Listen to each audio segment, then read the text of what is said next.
पंकजा मुंडेंच्या दसऱ्या मेळाव्यात कराडचे फोटो वि सपोर्ट अण्णाचं पोस्टर वादात. धनंजय मुंडे आणि पंकजा मुंडेंचा कार्यकर्त्यांवर का उरत नाहीत?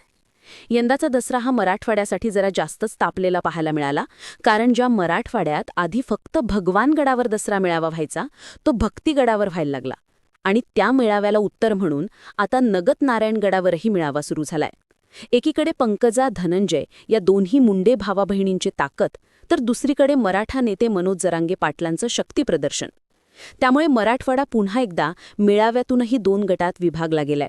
आणि त्यातच आता कुख्यात गुंड वाल्मिक कराडचं समर्थन करणारे हे बॅनर. ही दृश्य आहेत पंकजा मुंडेंच्या दसरा मेळाव्याची.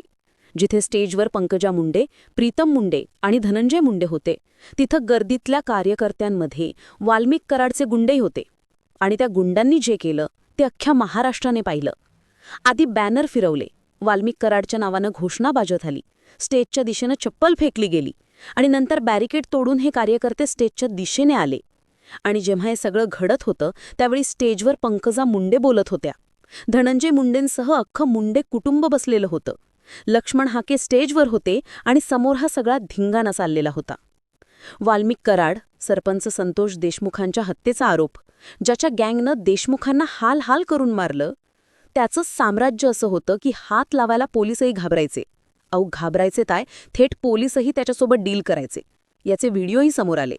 आणि हा वाल्मिक कराड धनंजय मुंडेंच्या जवळच असल्याचं बोललं जातं. त्यामुळे धनंजय मुंडेंनाही याचा मोठा फटका सहन करावा लागलाय. अगदी राजकीय वनवासात जाण्याची वेळ कराडमुळे मुंडेंवर आली, मंत्रिपद गेलं.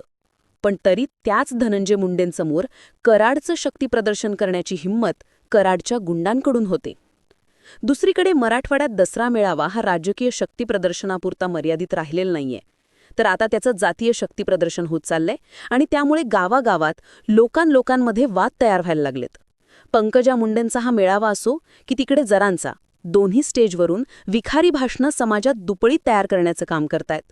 गुण्यागोविंदानं वर्षानुवर्ष राहणारा मराठा वंजारी समाज 2 गटात विभागला गेल्याचं चित्र दिसतंय. आणि हे चित्र मराठवाड्याच्या भविष्यासाठी घातक आहे. 2 गटातला हा विरोध आरक्षणापुरता मर्यादित नाही, तर तो एकमेकांच्या जीवावर उठलाय. ज्यात बळी संतोष देशमुखांसारख्या चांगल्या माणसाचा जातो आणि वाल्मिक कराडसारखे गुंड अगदी जेलमध्ये असतानाही त्यांची ताकद थेट दसरा मेळाव्यासारख्या मोठ्या इव्हेंटमध्ये दिसते. आणि ही गोष्ट नक्कीच समाजासाठी चांगली नाही. तुम्हाला काय वाटतं? दसरा मेळाव्यामुळे समाजात दुपळी तयार होते का? आणि वाल्मिक कराडचा फोटो अशा प्रकारे फिरवणं थांबायला हवं का? तुमच्या गावाच्या नावासह कमेंट करा आणि अशाच माहितीपूर्ण व्हिडिओसाठी पाहत रहा आजचा आवाज.